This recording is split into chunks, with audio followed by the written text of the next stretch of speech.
ఇప్పటివరకు కూడా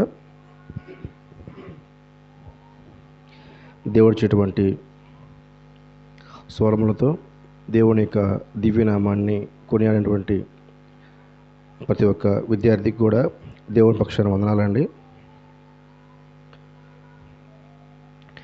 బైబిల్ పాఠశాల, ఈ బైబిల్ పాఠశాల ద్వారా పరిశుద్ధ జీవ గ్రంథంలో ఆదికాండం నుంచి ప్రకటన గ్రంథం వరకు ఉన్నటువంటి భక్తులు అనగా బ్రతుకుట క్రీస్తే చావైతే మేలే అని క్రీస్తు ప్రభువారిని వెంబడించి వారి జీవితాలను వారి కుటుంబాలను మార్చుకొని దేవుని కొరకు బ్రతికి హతసాక్షులుగా మారి పరదేశంలో విశ్రాంతి పొందుతున్న భక్తుల గురించి వారి యొక్క జీవన విధానం ఏంటి, వారి తల్లిదండ్రుల పేర్లు ఏమిటి, వారి గ్రామం ఏంటి, వారి భక్తి జీవితం ఎలా ఉంది, ఆత్మీయ స్థితి ఎలా ఉందనే విషయాల గురించి మనము ఈ బైబిల్ పాఠశాల ద్వారా భక్తులను మనము తెలుసుకుంటూ ఉంటున్నాం.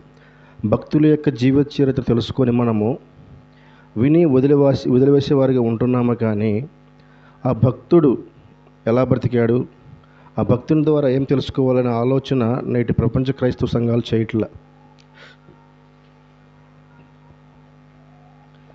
భక్తుడే కదా ఏముందిలే అన్నటువంటి చిన్న చూపు చూస్తున్నారు. కానీ ఈ బైబిల్లో వెతికితే ప్రతి ఒక్క భక్తుడి యొక్క కాలికి ఉన్నటువంటి గోటితో కూడా మన యొక్క జీవితాలు సరితూగవు.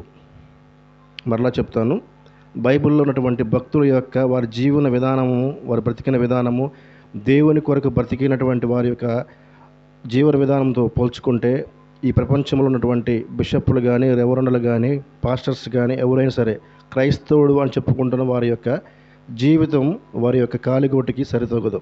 ఎందుకంటే ఆనాడు వారు ఆ ప్రభు కొరకు ఆ విధంగా బతికారు. వారు మార్చుకోవడమే కాదు, కుటుంబాలను కూడా మార్చుకున్నారు. బ్రతుకుటి క్రీస్తే చావైతే మేలన్న విధంగా బతికారు. కనుక ఆ భక్తుల యొక్క జీవిత చరిత్రలను మనము తెలుసుకోవాలి. కనుక తెలుసుకోవాలనే ఉద్దేశంతోనే దేవుడు వారి యొక్క జీవన విధానాన్ని మన ముందు పెట్టి ఆ భక్తుల ద్వారా మనతో మాట్లాడిస్తున్నాడు.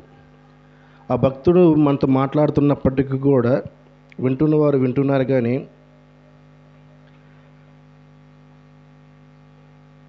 నామకార్థ క్రైస్తవులు అనగా విని వదిలేసేవారు నామకార్థ క్రైస్తవ జీవితంలో జీవిస్తున్నారు. కానీ విని పాటించి, గత వారం విన్నాం కదా మనము ఎవరి గురించి ఉన్న స్త్రీ గురించి, తుయితైర పట్టణస్థురాలు పేరేంటమ్మా, లూదియమ్మ గారి గురించి విన్నాం. లూదియా, అబ్రహాము, శారమ్మ అని చెప్తారు. అబ్రహాం గారు, లూదియమ్మ గారు, శారమ్మ గారు అని గౌరవించాలి. వారి యొక్క పేరు జీవ గ్రంథంలో లిఖించుకున్నారు, పరదేశంలో ఉన్నారు. కానీ నీవు ఈ భూమి మీద జీవిస్తున్నావు కదా. కనుక అంటే బోధించేవారే గౌరవించాలనేటువంటి మాటలు చెప్పలేదు. కనుక విన్నటువంటి వారు కూడా భక్తుల్ని గౌరవించాలనేటువంటి ఆలోచన కూడా చేయట్లా నేటి ప్రపంచ క్రైస్తవ సంఘాల్లో కదా. కానీ బైబిల్ పాఠశాల ద్వారా భక్తుల యొక్క జీవిత చరిత్రలను దేవుడు మనకి పరిశీలించి తెలుసుకొని మన బ్రతుకులు మార్చుకోవాలని దేవుడు ఎంతో ప్రేమించి ఈ చక్కని అవకాశాన్ని ఇచ్చి ఈ భక్తుల యొక్క జీవిత చరిత్రలు తెలుసుకునే భాగంగా మనము ఈనాడు ఒక వాగ్దాన పుత్రుని గురించి తెలుసుకుందామండి. మనము దేవుని యొక్క వాగ్దాన పుత్రుడు ఇస్సాక్ గారి గురించి తెలుసుకుందాం కదా. అబ్రహాం గారేగా, మోషే గారేగా, ఇస్సాక్ గారేగా అన్నటువంటి చిన్న చూపు చూస్తే కనుక వారి యొక్క జీవితాలను వాళ్ళు పాతాళానికి తీసుకెళ్ళినట్టే. వారి యొక్క జీవన విధానంలో, వారి యొక్క భక్తి జీవితంలో సరిపోల్చుకుంటే మన భక్తి జీవితము సాటిగోడు కాదు కదా, కౌంట్లెస్, లెక్క కూడా రాదు. వారు ఆ విధంగా జీవించారు. కానీ ఎంతోమంది ఈ భక్తుల గురించి తెలుసుకోలేక చేయలేక కూడా దేవునికి దగ్గర కాలేకపోతున్నారు. కానీ దేవుడు మనల్ని ప్రేమించి ఈ యొక్క సాయంకాల సమయంలో మంచి వాతావరణాన్ని ఇచ్చి ఈ భక్తుని గురించి తెలుసుకునేటువంటి గొప్ప భాగ్యాన్ని మనకి ఇచ్చాడు దేవుడు. కనుక మనందరం కూడా దేవుడు చెప్తున్న మాటలు నా కొరకే, నా కుటుంబం కొరకే, నేను మారాలన్నటువంటి భయభక్తులు కలిగి చెప్తున్నటువంటి భక్తుడు మాట్లాడుతాడు మనతో కదా. గత వారం విన్నాం లూదియమ్మ గారి గురించి 3 వచనాలే ఉంది పరిశుద్ధ జీవ గ్రంథంలో. విన్నది, బ్రతుకు మార్చుకుంది, కుటుంబాన్ని మార్చుకుంది, తన గృహంలో సంఘాన్ని పెట్టుకుంది లూదియమ్మ గారు కదా. ఆవిడ చేసిన చిన్న 3 పాయింట్లోనే బైబిల్లో ఎంత గొప్పగా రాయించబడిందో ఆవిడ పేరు. మరి నీ పేరు ఎక్కడ రాయించుకుంటున్నావు? శిలాపలకల మీద రాయించుకుంటున్నావు ఈ భూమి మీద? కానీ దేవుడైతే నిన్ను ప్రేమించి, నీ కుటుంబాన్ని ప్రేమించి, భక్తుల యొక్క జీవిత చరిత్రలు తెలుసుకుంటామనే ఉద్దేశంతో వివరిస్తున్నాడు. కానీ మనం ఎట్లా ఉంటాము? చెప్తున్నారు, వెళ్తున్నారు అనేటువంటి ఆలోచన చేస్తున్నావే కానీ నేనేంటి, నా జీవితం ఏంటి, నా కుటుంబం ఏంటి అనే ఆలోచన నేటి ప్రపంచ క్రైస్తవ సంఘాల కుటుంబాలు ఎవరు కూడా చేయట్లే. కనుక ఈనాడు మనము వాగ్దాన పుత్రుడైనటువంటి ఇస్సాకు గారి గురించి తెలుసుకుందామండి. కళ్ళు మూసుకున్నట్లయితే ప్రార్థన చేసుకున్నాము. ప్రార్థన. మహాగణుడా, శక్తిమంతుడా, నీ ఘనమైన నామానికి వందనాలు తండ్రి. మీరెంతగానో ప్రేమించి ప్రభువానైనా ఇచ్చినటువంటి చక్కని అవకాశానికి మీకు వందనాలు తండ్రి. ప్రభువానైనా తండ్రి, ఇక్కడ కూడి ఉన్న ప్రతి బిడ్డను జ్ఞాపకం చేసుకోండి ప్రభువానైనా. ఈ యొక్క యంత్ర శబ్దం ద్వారా ఎంతమంది అయితే ప్రభువానైనా మీ యందు భయం కలిగి, భక్తి కలిగి జీవిస్తున్నారు ప్రభువానైనా, వింటున్నారు, ఆలకిస్తున్నారు తండ్రి. ప్రభువానైనా శ్రద్ధగా వింటున్న వారిని జ్ఞాపకం చేసుకోండి ప్రభువానైనా తండ్రి. నామకార్థ భక్తిలో ఉన్నటువంటి వింటున్న వారిని జ్ఞాపకం చేసుకోండి ప్రభువానైనా తండ్రి.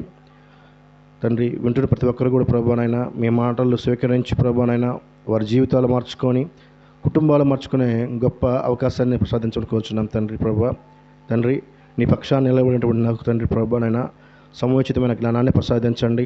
మరి ముఖ్యంగా ప్రభువా పరిశుద్ధాత్మ యొక్క అన్యోన్య సహవాసం దయచేయమని మా ప్రభువును ప్రియ కుమారుడైన యేసుక్రీస్తు నామమున అడిగి వేడుకుంటూ ప్రార్థిస్తున్నాం తండ్రి. ఆమేన్. కదా, బైబిల్ పాఠశాలలో గత కొన్ని నెలలుగా చూసుకుంటే అబ్రహాము, ఆదాము, హవ్వ గారు అట్లా భక్తులు చూసుకుంటే కొంతమంది భక్తుల యొక్క జీవిత చరిత్రలు తెలుసుకున్నాం మనం. కానీ ఈరోజు మనము దేవుడు మనం ప్రేమించి వాగ్దాన పుత్రుడైనటువంటి, విశ్వాసులకు తండ్రి అయినటువంటి అబ్రహాం గారి యొక్క కుమారుడైన ఇస్సాకు గారి గురించి తెలుసుకుందామండి. కదా, తెలుసు కదా, గత వారం మీరు గత మాసంలో విన్నారు కదా, అబ్రహాం గారి గురించి విన్నారు కదా. అబ్రహాం గారు విశ్వాసులకు తండ్రి, పునాదులు గల పట్టణంలో వెతికినటువంటి వాడు, అన్యుడు. అబ్రహాం గారు దేవుని యొక్క మాటకు లోబడి, దేవుడి పక్షాన్ని నిలబడి, దేవుడి మనసు గెలుచుకొని విశ్వాసులకు తండ్రి నేడు పరదేశంలో దేవుని కొరకు ఎదురు చూస్తున్నటువంటి భక్తుడు అబ్రహాం గారు కదా. ఈ అబ్రహాం గారి యొక్క కుమారుడే ఇస్సాకు గారు. అన్యుడైనటువంటి అబ్రహాం గారికి దేవుడు ఆనాడు ఆ కాలంలో వాగ్దానం చేశాడు. చూడండి, ఆదికాండము 12వ అధ్యాయము,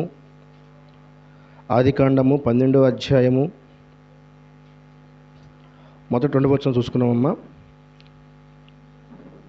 ఆదికాండము 12వ అధ్యాయము మొదటి 2 వచనాలు చూసుకున్నాము. అన్యుడైనటువంటి అబ్రహాం గారితో దేవుడు మాట్లాడాడు ఆనాడు. ఈనాడు కాదండి, ఆనాడు వాక్యం స్థిరపరచనటువంటి కాలంలో దేవుడు భక్తులతో మాట్లాడారు వాక్య రూపంలో వచ్చి కూడా కదా. ఆనాడు అబ్రహాం గారు అయినటువంటి అన్యుడైన అబ్రహాం గారితో దేవుడు మాట్లాడుతున్నాడు. చూడండి, యెహోవా, దేవుడు చెప్తున్నాడు, యెహోవా నీవు లేచి నీ దేశము నుండి, నీ బంధువుల యొద్ద నుండి, నీ తండ్రి ఇంట నుండి బయలుదేరి నేను నీకు చూపించు దేశమునకు వెళ్ళము. నిన్ను గొప్ప జనముగా, ఏమంటున్నాడు, నిన్ను గొప్ప జనముగా చేసి నిన్ను ఆశీర్వదించి నీ నామమును గొప్ప చేయుదును, నీవు ఆశీర్వాదముగా నొందువు.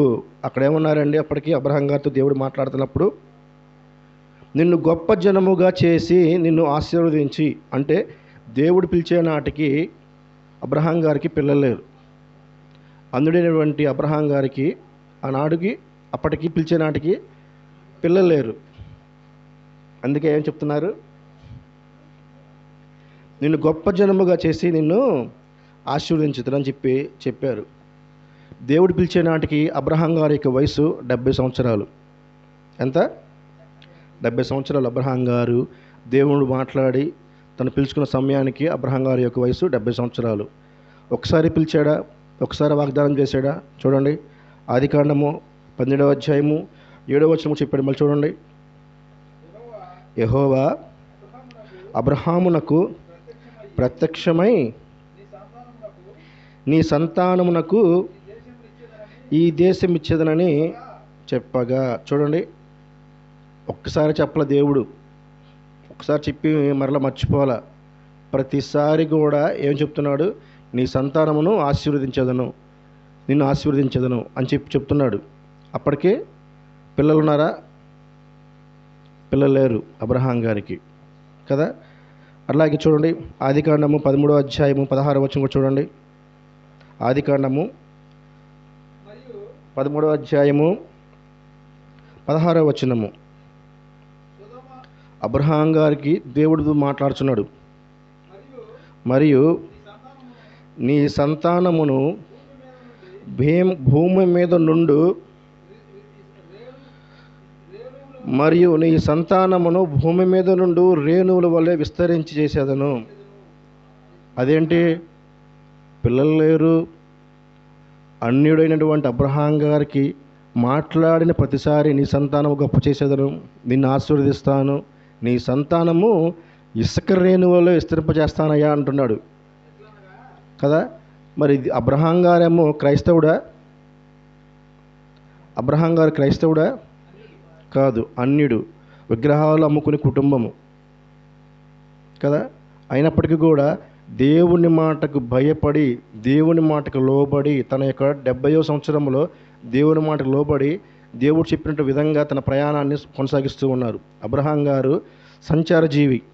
దేవుడు లేచి వెళ్ళమన్న చోటకి, ఏ ఊరు వెళ్ళాలి, ఎక్కడికి వెళ్ళాలి విషయం చెప్పకుండా బయలుదేరి నాన్నగానే తన బంధువులను, రక్త సంబంధికులను, తన ఆస్తిపాస్తులను వదిలివేసి దేవుని పని కొరకు బయలుదేరినటువంటి విశ్వాసులకు తండ్రి మన అబ్రహాం గారు కదా. అప్పటికి పిల్లలు లేకపోయినా కానీ దేవుడు చెప్తూనే ఉన్నాడు, ఏమని? నీ యొక్క సంతానాన్ని ఆశీర్వదిస్తాను, నేను గొప్ప సంతానము చేస్తాను, నీ యొక్క సంతానము ఇసుక రేణువుల వలె విస్తరింపచేస్తాను అనగానే నమ్మినటువంటి విశ్వాసం కలిగిన భక్తుడు అబ్రహాం గారు. అప్పటికి వయసు బయలుదేరే నాటికి 70 సంవత్సరాలు. ఎందుకు చెప్తున్నావు అంటే, ఒక భక్తుని గురించి తెలుసుకుంటున్నామంటే అతను ఏ వయసులో దేవుడు మాట్లాడాడు, పిల్లలు ఎప్పుడు పుట్టారు, ప్రతి ఒక్కటి తెలుసుకోవాలి. ఇది విన్నాము వదిలేసాము నామకార్థంగా అనేటువంటివి చేయకూడదు. ప్రతిదీ ఆ భక్తుని యొక్క పూర్తిగా తెలుసుకోవాలి కదా. 70వ సంవత్సరంలో బయలుదేరాడు అబ్రహాం గారు. చూడండి, ఆదికాండము 15వ అధ్యాయంలో ఒక చక్కని మాట ఉంటుంది. తండ్రి అయిన కుమారుడైనటువంటి క్రీస్తు ప్రభు వారు కూడా భూలోకానికి వచ్చి అబ్రహాం గారితో మాట్లాడారు. ఆదికాండము 15వ అధ్యాయము 4-5 వచనాల్లో కూడా చూడండి. యెహోవా వాక్యము. చూడండి, వాక్యం అనగెవరండి? వాక్యం అనగెవరు? యేసు ప్రభు. తండ్రి యెహోవా దేవుడు, కుమారుడు యేసు ప్రభు. యేసు ప్రభు ఎట్లా ఉన్నాడు ఈ కాలంలో? మనకి వాక్య రూపంలో ఉన్నాడు. యోహాను సువార్త 1వ అధ్యాయము 1వ వచనంలో ఉంటుంది కదా. తండ్రి యొక్క కుమారుడు వాక్య రూపంలో ఆనాడే తండ్రి దగ్గర నుంచి భూలోకానికి వచ్చాడు. ఎవరి దగ్గరికి వచ్చాడు? అబ్రహాం గారి దగ్గరికి వచ్చారు. వినే ప్రతి మాట కూడా జాగ్రత్తగా వినాలి. అపవాది కూర్చోపెడుతుంది కానీ ఆలోచనలు ఎక్కడికో పెడుతుంది. ప్రతి మాట కూడా ఈ భూప్రపంచంలో, ఈ లోకంలో చెప్తారు, పెట్టకథలలాగా కల్పన కథలు చెప్తారు. కాదు, ప్రతి మాట కూడా దేవుని యొక్క జీవగ్రంథం బైబిల్లోంచి చెప్పబడుతుంది. ఇవేవి మా సొంత మాటలు కాదు, మేమేది రాసుకొచ్చిన మాటలు కాదు. ఇవి పరిశుద్ధ జీవగ్రంథంలో దేవుడు మన కొరకు మనల్ని ప్రేమించి దేవుడు చెప్తున్న మాటలు ఇవి. ఎందుకు? నువ్వు మారాలని, నీ కుటుంబం మారాలని. పరదేశిలాగా వచ్చినటువంటి నీవు, భూలోకానికి వచ్చిన నీవు శరీరాశ, నేత్రాశ, జీవపడములు కొట్టుకుపోకుండా, నరకానికి చేరువవ్వకుండా నరులారా తిరిగిరాడని చెప్తున్నాడంటే దేవుడి నీ మీద ప్రేమ, దేవునికి సంకల్పం ఉంది కనుక ఈ యొక్క దివ్యజ్ఞానపు మాటలు పరలోకానికి తీసుకువెళ్ళే మాటలు. కానీ అశ్రద్ధగాను అజ్ఞానంగా వింటున్నావా? ఒకసారి ఆలోచించి. అక్కడేం చెప్తున్నారు? యెహోవా అంటే తండ్రి, వాక్యం అంటే యేసుక్రీస్తు ప్రభువారు. ఆనాడే తండ్రి దగ్గర నుంచి, అదేంటి వాక్యం అంటే క్రీస్తు ప్రభువారికి భూలోకానికి రాలేదుగా అనవచ్చు. యెహోవా అంటే తండ్రి, కుమారుడు వాక్య రూపంలో ఉన్నాడు, పరిశుద్ధాత్మ దేవుడు ఉన్నాడు. చూడండి,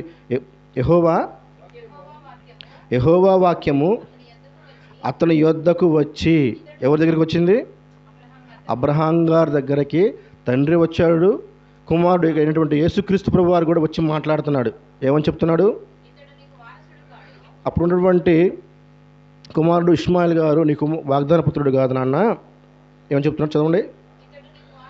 ఇతడు నీకు వారసుడు కాడు, నీ గర్భవాసమున పుట్టబోవాడు నీకు వారసుడుగా చెప్పాను. మరియు 5వ వచనం, మరియు ఆయన వెలుపులకు తీసుకొని వచ్చి నీవు ఆకాశం వైపు తేరు చూచి నక్షత్రములు లెక్కించుటకును నీ చేతనైతే లెక్కించమని చెప్పి నీ సంతానము అలాగునని చెప్పింది. ఈ మాట చెప్పింది ఎవరండి? ఈ మాట చెప్పింది ఎవరు? అబ్రహాం గారితో ఎవరు చెప్పారు? యేసు ప్రభు అని పేరు రాసింది అక్కడ. యెహోవా వాక్యము. వాక్యం అంటే ఎవరు? యేసుక్రీస్తు ప్రభువారు. యెహోవా అంటే తండ్రి. అంటే తండ్రి భూమి జగత్తు పునాది వేయబడక ముందే తండ్రితో కుమారుడు ఉన్నాడు అంటానికి కూడా ఇదొక సాక్ష్యం, నిదర్శనం. ఈ లోకంలో ఏం చెప్తారు? క్రీస్తు ప్రభువారు 2000 సంవత్సరం క్రితమే పుట్టాడు అని చెప్తున్నారు. ఈ లోకంలో జ్ఞానం, దేవునికి మహాజ్ఞానం తెలుసుకునేటువంటి భక్తులు. కానీ క్రీస్తు ప్రభువారు జగత్తు పునాది వేయబడక ముందే తండ్రితో ఉన్నాడు, మన కొరకు, మన పాపముల కొరకు బలవడం కొరకు ఈ భూలోకానికి వచ్చి ఉన్నాడు అంటానికి సాక్ష్యం ఇది.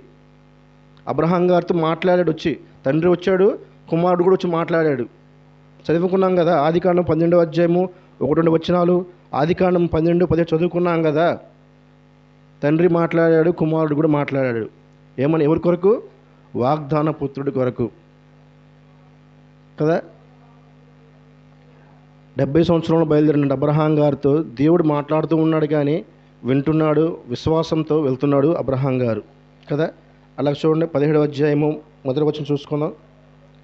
ఆదికాండము 17వ అధ్యాయము మొదటి నుంచి చదవండమ్మా. అబ్రహాము గారు 99 ఏండ్ల వాడైనప్పుడు, చూడండమ్మా, అప్పుడు వయసు ఎంత? 99 సంవత్సరాలు. అబ్రహాము గారు మొట్టమొదటిగా దేవుడు మాట్లాడినప్పుడు అతనికి వయసు ఎంత? 70 సంవత్సరాలు. ఇప్పటికి ఎన్ని సంవత్సరాలు అయింది? 99 సంవత్సరాలు అయిందా? 70 ఈ యొక్క 99, 29 సంవత్సరాలు అయింది. దేవుడు వాగ్దానం చేస్తా అన్నాడు, నీ సంతానాన్ని ఆశీర్వదిస్తా అన్నాడు, నీ గర్భఫలాన్ని ఆశీర్వదిస్తా అన్నాడు, నక్షత్రాలు ఎంత ఉన్నాయో అంత చేస్తా అన్నాడు, ఇసుక రేణులో నీ సంతానాన్ని అభివృద్ధి చేస్తా అన్న దేవుడు అప్పటికి మాట్లాడి ఎన్ని సంవత్సరాలు అవుతుంది? 29 సంవత్సరాలు. అర్థమవుతుందా? 70వ సంవత్సరంలో అబ్రహాం గారికి దేవుడు పిలిచాడు. పిలిచిన వెంటనే దేవునికి మాటకు లోబడి దేవుడిని భయభక్తులు కడిగి దేవుడికి సువార్తలు బయలుదేరాడు అబ్రహాం గారు. మరి అన్న మాట, చెప్పిన మాట దేవుడు వాగ్దానం చేశాడు, తండ్రి గారు వాగ్దానం చేశాడు, కుమారుడు చెప్పాడు, ఆయన ఇవ్వాల. అప్పటికి ఎంత అయింది? 29 సంవత్సరాలు అయిపోయింది. చదవండి. యెహోవా అతనికి ప్రత్యక్షమై, యెహోవా అతనికి ప్రత్యక్షమై అంటే అక్కడ ఎవరు వచ్చారమ్మా? అక్కడికి యెహోవా అంటే ఎవరు? తండ్రి వచ్చాడు. తండ్రి వచ్చాడు, కుమారుడు వచ్చి మాట్లాడాడు అబ్రహాం గారితో. యెహోవా అతనికి ప్రత్యక్షమై, నేను సర్వశక్తి గల దేవుడను, నా సన్నిధిలో నడుచుచు నిందారహితుడు అయ్యుండుము, నాకును నీకును మధ్య నా నిబంధనను నియమించి నిన్ను అత్యధికముగా అభివృద్ధి పొందించేదనని అతనితో చెప్పాను. అబ్రహాము సాగిలపడి ఉండగా దేవుడు అతనితో మాట్లాడి, ఇదిగో నేను నియమించిన నా నిబంధన నీతో చేసి ఉన్నాను. నీవు అనగా నీవు అన్న పదములో అబ్రహాము అనేక జనములకు తండ్రి వగుదువు. అదేంటండి? అప్పటికే 29 సంవత్సరాలు వెయిట్ చేశాడు. ఆ యొక్క సహనము, ఓర్పు మనకు ఉంటుందా? అన్యుడు, మనకులాగా విశ్వాసి కాదు, క్రైస్తవ కుటుంబం కాదు, అన్యజనులైనటువంటి అబ్రహాం గారికి దేవుడు మాట్లాడిన వెంటనే బయలుదేరాడు. అప్పటికి చెప్పి దేవుడు మాట్లాడి రకరకాలు చెప్పి, తండ్రి చెప్పాడు, కుమారుడు చెప్పాడు. అప్పటికి 29 సంవత్సరాలు అయిపోయింది. అయినా కానీ అప్పటికేమంటున్నాడు? అబ్రహాము నీవు అనేక జనములకు తండ్రి వగుదువు అని చెప్తున్నాడు. అయినప్పుడు కూడా ఎట్లా ఉన్నాడు ఆయన? తన విశ్వాసాన్ని సడలించాల, విశ్వాసాన్ని కోల్పోవాలా, దేవుని యందు భయభక్తులు కోల్పోవాలా. విశ్వాసంతోనే ఉన్నాడు అబ్రహాం గారు కదా. చూడండి, అట్లా చదువుకుంటా వెళ్తే ఎక్కడ చూసినా కానీ నీకు నాకు చేసిన నిబంధన నెరవేరుస్తా అని చెప్తున్నాడు. 8వ వచనం చూడండి. నీకు నీ తరువాత సంతతి వారికి నీవు పరదేశమై ఉన్న దేశమును అనగా కనాను దేశమంతటిని నిత్య స్వాస్థ్యముగా ఇచ్చి వారికి దేవుడైందునని అతనితో చెప్పాను కదా. ఎక్కడ కల్దీయుల దేశము, ఎక్కడ కానాను, ఎక్కడ కల్దీయుల దేశము, ఊరనే ప్రాంతం నుంచి వచ్చినటువంటి అబ్రహాం గారికి ఏది ఇస్తా అన్నాడు? కనాను దేశం అనేది నిత్య స్వాస్థ్యముగా పూర్తిగా ఒక దేశాన్ని చేస్తా అంటున్నాడు దేవుడు. కానీ విశ్వాసంతోనే పయనించాడు, విశ్వాసంతోనూ నమ్మకంతోనే ఉన్నాడు అబ్రహాం గారు కదా. ఎవరి కొరకు? తన వాగ్దాన పుత్రుడు ఇస్తా అన్నాడు కదా, వాగ్దాన పుత్రుడి కొరకు వేచి చూస్తూనే ఉన్నాడు. ఎక్కడ బాధపడలా, తన విశ్వాసాన్ని కూడా ఎక్కడ కోల్పోలేదండి అబ్రహాం గారు. చూడండి, అదే 17వ అధ్యాయం 19-20 చూద్దాం. చూడండి,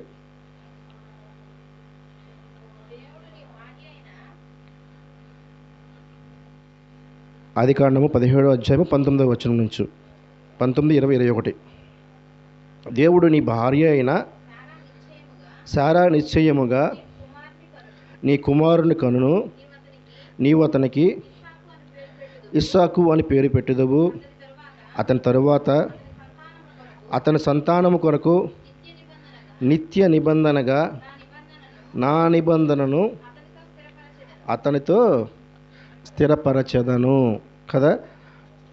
అప్పటికి 70 బయలుదేరినటువంటి అబ్రహాం గారికి 99 సంవత్సరాలు వచ్చినాయి. దేవుడు మాట్లాడి అప్పటికి 29 సంవత్సరాలు అయిపోయింది కదా. అయినప్పటికీ కూడా నిశ్చయముగా, గ్యారంటీగా, పక్కాగా నీ యొక్క భార్య అయిన, అప్పటికి భార్య గారి వయసు ఎంత ఉందండి? 80. శారమ్మ గారి వయసు అది 10 సంవత్సరాల తేడా. అబ్రహాం గారికను శారమ్మ గారికి వయసు 10 సంవత్సరాల తేడా ఉంది. 70 సంవత్సరంలో అబ్రహాం గారు బయలుదేరుతున్నప్పుడు ఆవిడ వయసు 60 సంవత్సరాలు కదా. 99 సంవత్సరంలో ఉన్నప్పుడు శారమ్మ గారి వయసు 89. అంటే యవనంలో ఉన్నారా? వృద్ధాప్యంలో ఉన్నాడు. అబ్రహామా, నువ్వేమైనా విశ్వాసాన్ని కోల్పోతావేమో, చేస్తావో అని చెప్పేసి అపనమ్మకంతో ఉంటామేమో. నిశ్చయముగా, గ్యారంటీ, నిశ్చయముగా. చదవండి, మళ్ళీ చదవండి ఆ మాట. 19వ వచనం. నిశ్చయముగా శారా నిశ్చయముగా నీకు కుమారుని కనును. నిశ్చయము, నీ భార్య అయిన శారా నిశ్చయముగా నీకు కుమారుని కను, నీవు అతనికి ఇస్సాకు అని పేరు పెట్టెదవు అని దేవుడు చెప్తున్నాడు. ఎన్ని సంవత్సరాలు అవుతున్నప్పటికీ వీళ్ళు సువార్త బయలుదేరి 29 సంవత్సరాలు అవుతుందండి కదా. మరి ఇచ్చాడంటారా పిల్లలు? చూడండి, ఆదికాండము 21వ అధ్యాయము మొదటి నుంచి చూసుకుందామమ్మా. 70వ సంవత్సరంలో బయలుదేరాడు, తన యొక్క విశ్వాస జీవితాన్ని ప్రారంభించాడు. ఎవరు? అబ్రహాం గారు శారమ్మ గారితో. అప్పటికి 29 సంవత్సరాలు అవుతుంది. దేవుడు ఇస్తా అంటున్నాడు, వాగ్దానం చేశాడు. ఏమని? నీ సంతానాన్ని ఆశీర్వదిస్తాను, నీ గర్భఫలాన్ని ఆశీర్వదిస్తాను, ఇస్కరేణువులు చేస్తా అంటున్నాడు, ఆకాశ నక్షత్రములు చేస్తా అంటున్నాడు దేవుడు. దేవుడు చెప్తున్నాడు, అబ్రహాం గారు మోకరించి ప్రార్థన చేసుకుంటున్నాడు, వింటున్నాడు. ఎక్కడ కూడా తన యొక్క విశ్వాసాన్ని కోల్పోలా. మరి ఎన్నో ఏట ఇచ్చాడు చూడండి గర్భఫలాన్ని. ఆదికాండము 21వ అధ్యాయము, ఆదికాండము 21వ అధ్యాయము మొదటి నుంచి చూసుకుందామమ్మా. యెహోవా తాను చెప్పిన ప్రకారము, యెహోవా తాను చెప్పిన ప్రకారము. మనుషులు చెప్పిన మాట తప్పుతారేమో, సంఘ పెద్దలు చెప్పిన మాట తప్పుతారేమో, వాక్యాన్ని ప్రకటించే మనుషులు చెప్పిన మాట తప్పుతారేమో, రెవరెండ్ల బిషపుల మాటలు తప్పుతారు. మనుషులనే ప్రతి ఒక్కరు కూడా మాటను తప్పుతారు. కానీ మాట తప్పనివాడు జీవం గల దేవుడు యెహోవా దేవుడు. చూడండి ఏం చెప్తున్నాడు? యెహోవా తాను చెప్పిన ప్రకారము శారాను దర్శించెను. యెహోవా తానిచ్చిన మాట చొప్పున శారాను గూర్చి చేసెను. ఎట్లనగా దేవుడు అబ్రహాముతో చెప్పిన నిర్ణయ కాలములో శారా గర్భవతి అయి అతని ముసలితనమందు అతనికి కుమారుని కనెను. చదవనమ్మా. అప్పుడు అబ్రహాము తనకు పుట్టినవాడును తనకు శారా కనినవాడునైనా తన కుమారునికి ఇస్సాకు అని పేరు పెట్టెను. మరియు దేవుడు అబ్రహాముకు ఆజ్ఞాపించిన ప్రకారము అతడు 8 దినముల వాడైన ఇస్సాకు అను తన కుమారునికి సున్నతి చేసెను. అబ్రహాము కుమారుడైన ఇస్సాకు అతనికి పుట్టినప్పుడు అతడు 100 ఏండ్ల వాడు. ఎన్ని సంవత్సరాలు? 100 సంవత్సరాలు. విశ్వాసులకు తండ్రి అయ్యాడు అంటే మామూలు విషయం అండి. 30 సంవత్సరాలు వెయిట్ చేశాడండి వాగ్దాన పుత్రుడి కొరకు. ఎన్ని సంవత్సరాలు? 30 సంవత్సరాలు వెయిట్ చేశాడు. 100వ సంవత్సరంలో తన వాగ్దాన పుత్రుడిని పొందాడు అబ్రహాం గారు. 30 సంవత్సరాలు వెయిట్ చేశారు. మరి నేటి ప్రపంచ క్రైస్తవ సంఘాల్లో ఉన్నటువంటి క్రైస్తవులు కానీ, విశ్వాసులు కానీ, బోధకులు కానీ, ప్రకటించేవారు కానీ దేవుడిస్తానటువంటి వాగ్దానం కొరకు నువ్వు విశ్వాసంగా దేవుళ్ళు ఉంటున్నావా? నమ్మకంగా ఉంటున్నావా? ఒకసారి ఆలోచన చేయండి. పునాదులు గల పట్టణం నుండి వెతికినవాడు అబ్రహాం గారు. తనకిస్తానటువంటి వాగ్దానం పుత్రుడి కొరకు 30 సంవత్సరాలు వెయిట్ చేసినటువంటి భక్తుడు అబ్రహాం గారు. ఎవరి కొరకు? వాగ్దాన పుత్రుడి కొరకు 30 సంవత్సరాలు వెయిట్ చేశారు. కానీ మనం ఈ లోకంలో డిగ్రీ అయిపోయింది, కుమారుడికి ఉద్యోగం కావాలి కదా, ప్రార్థన. ఈ చర్చిలో పని అవ్వకపోతే ఇంకో చర్చికి, ఇంకో చోట, అక్కడ ఇక్కడ అని చెప్పేసి అని తిరుగుతూ ఉంటాం. 3 వారాల ప్రార్థన, 6 వారాల ప్రార్థన అని రకరకాలుగా మనుషులు తిప్పే మాటలకు లోపడుతున్నారు. కానీ దేవుడు మాట తప్పనివాడు, జీవం కలిగిన తండ్రి మాట తప్పనివాడు, నిశ్చయంగా ఇస్తా అన్నటువంటి ప్రతి ఒక్క బహుమతిని ఇస్తా అన్న దేవుణ్ణి నమ్మట్లా నేటి ప్రపంచ క్రైస్తవం. సంఘాల్లోనే ఎక్కడ లేదు. కానీ అబ్రహాం గారు నమ్మాడు. 30 సంవత్సరాలు వేచి ఉన్నాడు. తన యొక్క వాగ్దాన పుత్రుడిని పొందాడు. కానీ నేటి ప్రపంచ క్రైస్తవ సంఘాల్లో ఏం చేస్తున్నారు? విశ్వాసాన్ని నమ్మకంగా ఉండట్ల. గాలికి కొట్టుకుపోయేటువంటి అరగింజలు, తప్పగింజలు, తాళగింజల్లాగా వాక్యంతో హృదయంలో నిండారుగా నింపుకొని బలమైనటువంటి గింజగా ఉండట్లేదు నేటి ప్రపంచ క్రైస్తవ సంఘాల ఆత్మల్లో హృదయంలో వాక్యాన్ని నింపుకోవట్లేదండి. వాక్యాన్ని నింపుకోకుండా ఏం నింపుకుంటున్నారు? అపవాది యొక్క మాటలు, ముసలమ్మ ముచ్చట్లకు విలువనిస్తున్నారు. కానీ వాక్యానికి విలువనిచ్చేటువంటి రోజులు లేదు. కానీ అబ్రహాం గారు తండ్రి చెప్పిన మాట విన్నాడు, కుమారుడు చెప్పిన మాట విన్నాడు. వాగ్దాన పుత్రుడి కొరకు 30 సంవత్సరాలు వెయిట్ చేశాడండి అబ్రహాం గారు. అందుకే విశ్వాసులకు తండ్రిగా అయిపోయి పరదేశంలో నెమ్మది పొందే స్థలంలో ఉన్నాడు అబ్రహాం గారు. మరి మన విశ్వాస జీవితం ఎలా ఉందండి? ఒకసారి ఆలోచన చేయండి. 70 సంవత్సరాల నుంచి బయలుదేరినటువంటి అబ్రహాం గారు 30 సంవత్సరాల యొక్క ఇదిలో దేవుడు నాతో మాట్లాడాడు, దేవుడు నాతో పిలిచాడు అని చెప్పేసి అని పని పాట చేసుకుంటూ కూర్చోలేదండి. ఈ 30 సంవత్సరాలు కూడా తన కొరకు, తన కుటుంబం కొరకు తన ఎడ్లను వృద్ధి చేసుకున్నాడు, గొర్రెలు కాచుకున్నాడు, ప్రతిది కూడా అభివృద్ధి చేసుకున్నాడు.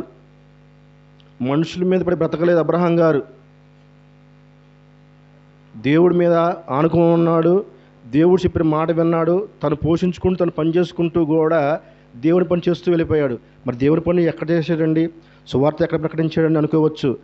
అబ్రహాం గారు ప్రయాణం చేసిన ప్రతి ప్రయాణంలో కూడా బలిపీడలు కట్టించాడు, దేవుని కొరకు బలి అర్పించాడు. బలిపీడలు కట్టడమే దేవునికి సువార్తను ప్రకటించడం గుర్తుగా. ఆ రోజుల్లో కదా దేవుడు నాతో మాట్లాడాడు, దర్శించాడు, చెప్పాడు, నాకు అది ఇవ్వమన్నాడు, ఇది ఇవ్వమని చెప్పాల. మనుషుల మీద పడి, జనం మీద పడి బ్రతకలేదు అబ్రహాం గారు. తన కష్టాన్ని నమ్ముకున్నాడు.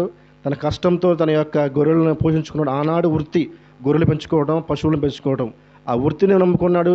ఆ వృత్తి చేసుకుంటూనే జీవన విధానంలో దేవుని మాట లోబడ్డాడు, సువార్త ప్రకటించాడు. మరి నేటి ప్రపంచ క్రైస్తవ సంఘాల్లో దేవుణ్ణి నమ్ముకొని, దేవుణ్ణి ఆనుకున్నటువంటి భక్తులు ఎలా బ్రతుకుతున్నారో మీకే వదిలివేస్తున్నాం కదా.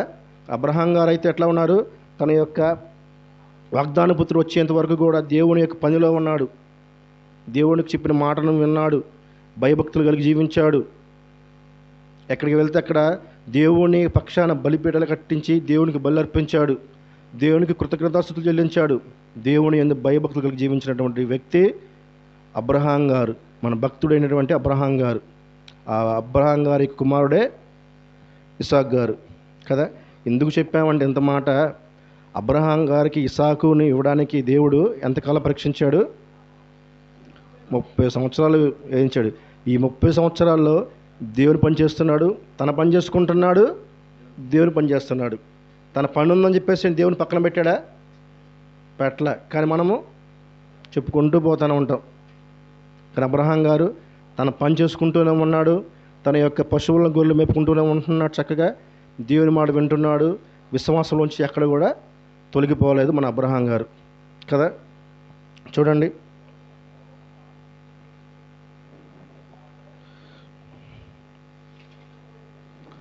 ముప్పై సంవత్సరాలు విశ్వాసంతో ఉన్నటువంటి అబ్రహాం గారికి వాగ్దాన పుత్రుడు ఇచ్చినటువంటి దేవుడు కూడా పరీక్ష పెట్టాడండి. 30 సంవత్సరాలు పరీక్షించాడు. 30 సంవత్సరాల వరకు తనకి విశ్వాసాన్ని పరీక్షించాడు. ఎక్కడ కూడా అపనమ్మకంతో లేడు. నమ్మకంతో ఉన్న, విశ్వాసంతో ఉన్నటువంటి అబ్రహాం గారిని కూడా పరీక్షించాడు. చూడండి, ఆదికాండము 22వ అధ్యాయము 1 నుంచి చూద్దాము.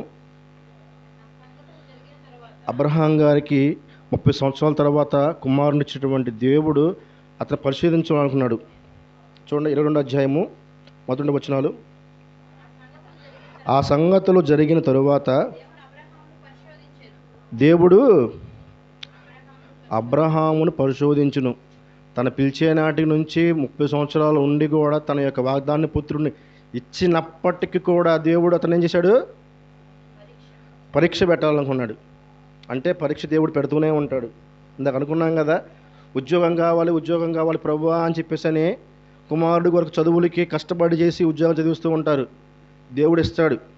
ఇచ్చిన తర్వాత తన యొక్క భక్తి జీవితంతో కుమారుడు ఉద్యోగం వచ్చినాక భక్తిలో ఉంటాడా? జారిపోతాడు. పెళ్లి కావాలి ప్రభువా, నా కుమార్తెకు, నా కుమారుడికి పెళ్లి కావాలని చెప్పేసి అని అంగళాలు ప్రార్థన చేస్తూ దేవుని సన్నిధిలో దేవుడు వివాహం చేస్తాడు. తర్వాత వారు భక్తిలో ఉంటున్నారా?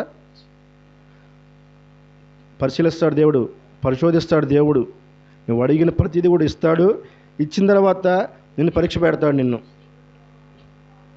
సంతానం కావాలని చెప్పేసి అని ప్రార్థన చేస్తావు. ఒక మగపిల్లవాడు కావాలి, ఒక స్త్రీ కావాలని అనవు, మగపిల్లడే కావాలంటావు, అంగళాలు ప్రార్థన చేపిస్తావు. పుట్టినటువంటి గర్భఫలము దేవుడిచ్చే బహుమానాన్ని నీవు దేవునికి ఇష్టానుసారంగా పెంచేటువంటి ఇది ఉందా నీకు?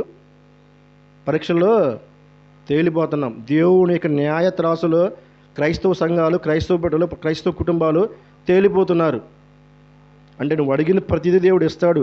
ఇచ్చినప్పటికీ కూడా నేనేం చేస్తాడు? పరీక్ష పెడతాడు. విశ్వాసుల తండ్రి అయిన అబ్రహాం గారికి పెట్టినటువంటి పరీక్ష దేవుడు నీకు పెట్టడా? ఆయన యొక్క కాలిగోటికి సరిదోవలు నీ కుటుంబము, నీ జీవితము అబ్రహాం గారు పెట్టినటువంటి పరీక్ష నీకు పెట్టడా? ఈ విషయం తెలియదు. కరుణామయుడు, దయామయుడు, జాలిగల దేవుడు చెప్పేసి అని ఒకవైపు చూపిస్తున్నాడు దేవుణ్ణి, కానీ ఆత్మక చోట్ల దేవుని యొక్క మనసు తెలుసుకోలేకపోతున్నారు నేటి ప్రపంచ క్రైస్తవ్యం. 30 సంవత్సరాలు వేచి ఉన్నటువంటి అబ్రహాం గారు విశ్వాసము తొలగిపోకుండా దేవుని పనిలో కూడా ఎక్కడ కూడా తప్పు చేసినట్లేదు అబ్రహాం గారు. దేవుని పనిలో ఆనాడు అయినప్పటికీ కూడా తనకిచ్చినటువంటి గర్భఫలమును స్వీకరించినటువంటి అబ్రహాం గారికి పరీక్ష పెట్టాడు. మనమైతే ఎట్లా ఉంటున్నాము? జాబు కావాలని, ఉద్యోగం కావాలి, సంతానం కావాలని, ఆస్తి తగాదాలు, ఆస్తుల కోసం, పొలాల కోసం అవి ఇస్తాడు దేవుడు. ఇచ్చి నాకు ఏం చేస్తాం? తూచి ఇక అంతే సంగతులు. దేవుడెవరు, మనమెవరు? ఈ సంఘము, ఈ గ్రామము, ఆ జిల్లా, ఆ రాష్ట్రం కాదు, ప్రపంచం మొత్తంలో చూసుకున్నప్పటికీ కూడా ఇలాగే ఉంటుంది. ఒక రోగం వస్తుందండి, రోగం తగ్గేంత వరకు కూడా వారం వారం ప్రార్థనలు పెట్టిస్తారు. ఈ పాస్టర్ కాదు, ఆ పాస్టర్ కాదు అని చెప్పి స్వస్థవరాలు అని చెప్పి తెచ్చేస్తారు. వాళ్ళ ప్రార్థనలు కాదు, నీ విశ్వాసాన్ని బట్టి దేవుడు, నీ యొక్క మనసును బట్టి దేవుడు స్వస్థపరుస్తాడు. దేవుడు స్వస్థపరిచినాక నువ్వేం చేస్తావు? తగ్గిన తర్వాత మరలా నువ్వు దొరుకుతూనే ఉంటావు మందు బారుల దగ్గరికి వెళ్ళి. నీకు పిల్లలు లేరు ఏడుస్తూ ఉంటావు, పెళ్లి కాలేదు అని అంటూ ఉంటారు కదా. దేవుడు ఇస్తాడు. దేవుడిచ్చిన ప్రేమించినటువంటి నీకు దేవుడికి ఇష్టానుసారంగా జీవిస్తున్నావా, నీ ఇష్టానుసారంగా లోకానుసారంగా జీవిస్తున్నావా? కానీ అబ్రహాం గారండి తెలుసుకోవాలి, ఎన్నో సంవత్సరాల క్రితం అండి, ఎన్నో వేల సంవత్సరాల క్రితం జీవించిన ఆయన నేడు మాట్లాడుతున్నాడు, అయ్యా 30 సంవత్సరాలు నేను విశ్వాసంతో ఉన్నాను దేవుడిస్తానన్న వాగ్దాన కుమారుని కొరకు. దేవుని పని చేసుకుంటూ కూడా 100 సంవత్సరాలు నాకు ఇచ్చాడయ్యా, దేవుణ్ణి కుమారుణ్ణి ఇచ్చాడు. మరి మీరు ఎలా ఉంటున్నారని అబ్రహాం గారు మాట్లాడుతున్నాడు. దేవుడు ఇచ్చేటువంటి బహుమానం ఇచ్చినట్టుగా ఇచ్చి మళ్ళా పరీక్ష పెట్టాడంట. చూడండి, ఆ సంగతులు జరిగిన తర్వాత దేవుడు అబ్రహామును పరిశోధించును. ఎట్లనగా ఆయన అబ్రహామా అని పిలవగా అతడు చిత్తం ప్రభువా అనెను. అప్పుడు ఆయన, నీకు ఒక్కడయ్యున్న నీ కుమారుని అనగా నీవు ప్రేమించు ఇస్సాకును తీసుకొని. చూడండి, ఈరోజు చూస్తామంటే కుమారుణ్ణి ప్రేమించాలో తెలియదు, కానీ 60-70 సంవత్సరాలు వచ్చినటువంటి వయసు కలిగిన వ్యక్తికి తన కుమారుని కానీ తన కుమార్తె యొక్క కుమారుని కానీ చిన్న జలుబు కానీ జ్వరం కానీ వస్తే ఏం చేస్తారు తెలుసా? అల్లాడిపోతూ ఉంటారు.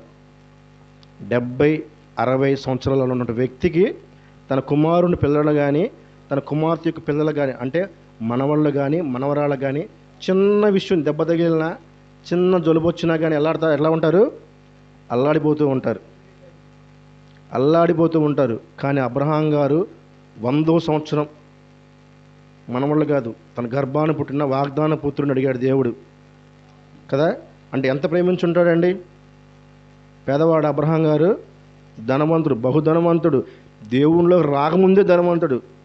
ఈ మాట ఎక్కడ లేదు, చెప్పరు కూడా, ప్రకటించరు కూడా. దేవునిలో రాకముందే ధనవంతుడైన అబ్రహాం గారు, అన్యుడైన అబ్రహాం గారు దేవుని మాటకు లోబడి దేవుడిని భయభక్తులు కలిగి 30 సంవత్సరాల విశ్వాసంతో ఉండి తనకిస్తాన వాగ్దాన పుత్రుని స్వీకరించాడు. 100వ సంవత్సరంలో కూడా దేవుడు ఏం చేస్తున్నాడు? పరీక్ష పెట్టాడు. ఎట్లా ఉంటుందండి ఆ హృదయ కాఠిన్యం? ఎట్లా ఉంటుంది? మనమే చిన్నపిల్లలు జ్వరం వస్తే తట్టుకోలేం. ఆయన ఏమడిగాడు? బలి అర్పించమన్నాడు. అనాలిగా, ప్రభు అదేంటి ప్రభువా, నువ్వు నాకు ఇస్తాన సంతానము ఇసుక రెన్యువల్ అన్నావు, నక్షత్రాలు లెక్కింపలేని నక్షత్రాలు చేస్తానన్నావు ప్రభువా అని అడిగాడు. ఎదురు మాట్లాడా అబ్రహాం గారు?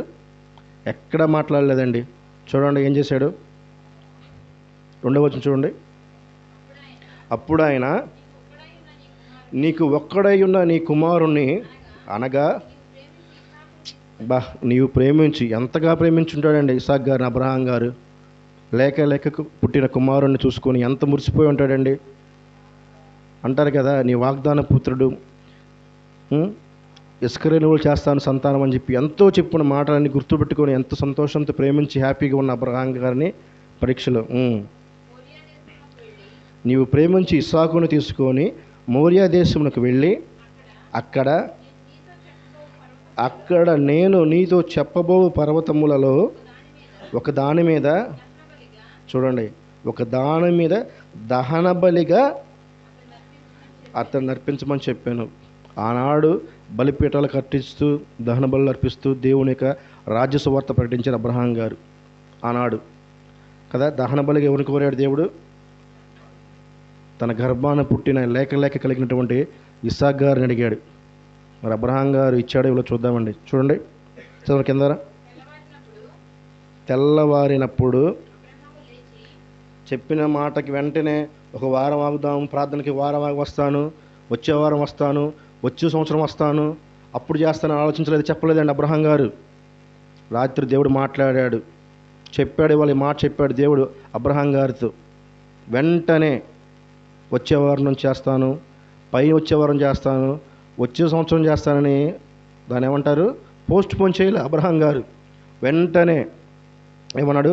తెల్లవారినప్పుడు అబ్రహాము లేచి తన గాడిదకు గంత కట్టి తన పనివారిలో ఇద్దరిని తన కుమారుడు ఇస్సాకుని వెంట పెట్టుకొని దహన బలి కొరకు కట్టెలు చీల్చి లేచి దేవుడు తనతో చెప్పిన చోటికి వెళ్ళాను.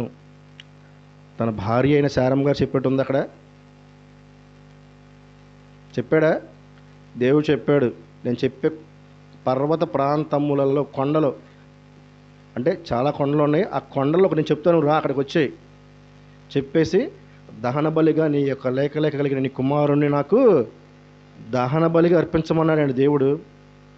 అయ్యా లేక ఇచ్చావు ప్రభువా, 1 సంవత్సరం చూసుకుంటాను, సంవత్సరం తర్వాత ఇస్తాను నీకు దహన బలిగా అన్నాడు దేవుడు. 1 వారం ఆగయ్యా, ప్రేమగా చూసుకుంటున్నాను, ఇప్పుడే పాలు తాగుతున్నాడు చెప్పి అన్నాడా? చెప్పిన వెంటనే తెల్లవారుజామునే తన భార్యకి కూడా చెప్పకుండా బయలుదేరాడండి మన విశ్వాసులకు తండ్రి అయిన అబ్రహాం గారు. కట్టెలు గాడిదను తన పనివారిని తీసుకొని బయలుదేరాడు. చదవండి 4వ వచనం చూడమ్మా. 3వ నాడు, అప్పటికే ఎన్ని రోజులు అయింది బయలుదేరి? 3 రోజులు అవుతుందండి. దేవుడు చెప్పిన ప్రాంతానికి వెళ్ళడానికి 3 రోజులు పట్టింది. ఎంత బాధ అనుభవించాడండి. గాడిదలు, గాడిద మీద పుల్లలు, తన పనివారు, తన కుమారుడు ఎంత బాధ అనుభవించుంటాడు, వాళ్ళు ఎవరికి తెలియదు. చదవండి. 3వ నాడు అబ్రహాము కన్నులెత్తి దూరము నుండి ఆ చోటు చూసి తన పనివారితో, మీరు గాడిదతో ఇక్కడనే ఉండుడి, నేనును ఈ చిన్నవాడును అక్కడికి వెళ్ళి దేవునికి మొక్కి మరలా మీ యొద్దకు వచ్చిద్దామని చెప్పి కదా. అంత దూరం చూశాడు. దేవుడు చెప్పినటువంటి మోరియా పర్వతం కనబడింది. ఇక ఆపేసాడు పనివారిని, మీరు ఇక్కడే ఉండండి అని చెప్పి అన్నాడు. అని దేవునికి ఏం చేస్తామన్నాడు? మొక్కి మరలా వస్తామని చెప్పి ఆ పనివారిని గాడిదని అక్కడే పెట్టేశాడండి. పెట్టేసి ఏం చేసాడు చూడండి. మళ్ళా దహన బలికి కట్టెలు తీసుకొని తన కుమారుడగు ఇస్సాకు మీద పెట్టి తన చేతితో నిప్పును కత్తిని పట్టుకొని పోయెను. తర్వాత వారిద్దరు కూడి వెళ్ళుచుండగా ఇస్సాకు తన తండ్రి అయిన అబ్రహాముతో, నా తండ్రి అని పిలిచెను. అందుకు అతడు, ఏమి నా కుమారుడా అని అనేను. అప్పుడు అతడు, నిప్పును కట్టెలు ఉన్నవి కానీ దహన బలికి గొర్రె పిల్ల ఏదని అడుగగా, అబ్రహాము, నా కుమారుడా, దేవుడే దహన బలికి గొర్రె పిల్లను చూచుకున్నాడని చెప్పాను. ఇక్కడ ఒక సాదృశ్యం కనబడుతుందండి. క్రీస్తు ప్రభు వారు 2000 సంవత్సరాల క్రితం వచ్చి తను వేసే సిలువను తను మోసాడు. క్రీస్తు ప్రభు వారు సిలువను మోసుకుంటూ వెళ్ళాడు. ఆ సిలువకే సిలువ వేశారు క్రీస్తు ప్రభు వారిని. ఇక్కడ చూడండి, ఇస్సాకు గారు ఏం చేస్తున్నారు? 4వ వచనంలో, 5వ వచనంలో, 6వ వచనంలో, దహన బలికి కట్టెలు తీసుకొని తన కుమారుడు ఇస్సాకు మీద పెట్టి, తన బలిగా దహన బలిగా అయ్యేటువంటి తనే ఆ కాలి కట్టెలు తనే మోసుకొని వెళ్తున్నాడండి. అర్థమవుతుందా? దహన బలికి ఉన్నటువంటి కట్టెలను దహన బలి అయ్యేటువంటి ఇస్సాకు గారే తానే మోసుకొని వెళ్తున్నాడు. 6వ వచనం మళ్ళీ చదవండి ఒకసారి. ఆదికాండము 22వ అధ్యాయము 6వ వచనము. దహన బలికి కట్టెలు తీసుకొని తన కుమారుడగు ఇస్సాకు మీద పెట్టి తన చేతితో నిప్పును కత్తిని పట్టుకొని పోయాను. అంటే కట్టెలు కూడా అతనే మోసుకొని వెళ్ళాడు. అబ్రహాం గారు ఏం చేశారు? కత్తిని అగ్ని చేతితో పట్టుకొని వచ్చారు కదా. తన బలిగా అయ్యేటువంటి దహన బలి కొరకు తనే కట్టెలు మోసుకున్నాడు ఇస్సాకు గారు. అదేవిధంగా క్రీస్తు ప్రభు వారు కూడా సిలువ మరణం పొంది ఆ సిలువను కూడా క్రీస్తు ప్రభు వారే మోసారు. అవునా కదా? అర్థమవుతుందా? క్రీస్తు ప్రభు వారి కన్నా ముందుగానే ఇస్సాకు గారు తన దహన బలి కొరకు ఏర్పాటు చేసిన దహన బలి కట్టెలను తనే మోసుకుంటూ వెళ్ళాడు. వెళ్తూ ఏమని అడిగాడు? అన్నీ ఉన్నాయి, పుల్లలు ఉన్నవి, అగ్ని ఉంది, కత్తి ఉంది, గొర్రెపిల్ల లేదు నాన్న అడిగాడు. తండ్రి ఏం చెప్పాడు? దేవుడు చూసుకుంటాడు నాన్న పదా అన్నాడు. కింద వచ్చి చూడండి, ఎన్నో వచ్చిన అది 7. ఇస్సాకు తన తండ్రి అయిన అబ్రహాముతో నా తండ్రి అని పిలిచాను. అందుకతడు ఏమి నా కుమారుడా అనెను. అప్పుడు అతడు నిప్పును కట్టెలు ఉన్నవి కానీ దహన బలికి గొర్రెపిల్ల ఏది అని అడుగుగా, అబ్రహాము నా కుమారుడా, దేవుడే దహన బలికి గొర్రెపిల్ల చూచుకోనని చెప్పాను. తర్వాత వచనం, అలాగున వారిద్దరు కూడి వెళ్ళి దేవుడు అతనితో చెప్పిన చోటికి వచ్చినప్పుడు అబ్రహాము అక్కడ బలిపీఠము కట్టి కట్టెలు చక్కగా పేర్చి తన కుమారుడు ఇస్సాకును బంధించి ఆ పీఠం పైనున్న కట్టెల మీద ఉంచాను. తర్వాత వచనం, అప్పుడు అబ్రహాము తన కుమారుని వధించుటకు తన చెయ్యి చాపి కత్తి పట్టుకొనగా. చూడండి, తండ్రి చెప్పిన ప్రతి మాట కూడా అంగీకరించేటువంటి కుమారుడు, వాగ్దాన పుత్రుడు ఇస్సాకు గారు. తండ్రి చెప్పాడు ఎక్కడికి వెళ్తున్నామని, పలానా చోటకి వెళ్తున్నామని. కట్టెలు మొయ్యి అన్నాడు, మోసాడు. ఇంటికాడ వెళ్దాం పదా అన్నాడు, కాముగా వచ్చేసాడు. అంటే తండ్రికి విధేయుడైన కుమారుడే ఇస్సాకు గారు. తండ్రి చెప్పే ప్రతి మాట కూడా వింటున్న కుమారుడు ఇస్సాకు గారు. మరి మన కుమారులు ఎట్లా ఉంటున్నారండి? తండ్రి చెప్పే మాట వింటున్నారా? ఇక్కడ ఒక రహస్యం ఉంది. బలిపీఠం కట్టి బలిపీఠం మీద కట్టెలు పేర్చి తన కుమారుని బంధించి బలిపీఠం మీద పడుకోబెట్టిన వెంటనే ఇస్సాకు గారు కేకలు వేశాడా? అరిశాడా? తండ్రిని ధిక్కరించాడా? మరలా ఇస్సాకు గారు, అబ్రహాం గారు తన యొక్క చేతులు బంధించి తన యొక్క బలిపీఠం మీద పుల్లలు పేర్చి ఇస్సాకు గారు పడుకోబెట్టినప్పుడు ఇస్సాకు గారు ఏమన్నా ఎదురు తిరిగాడా? ధిక్కరించి అడిగాడా? ఏం అడగల.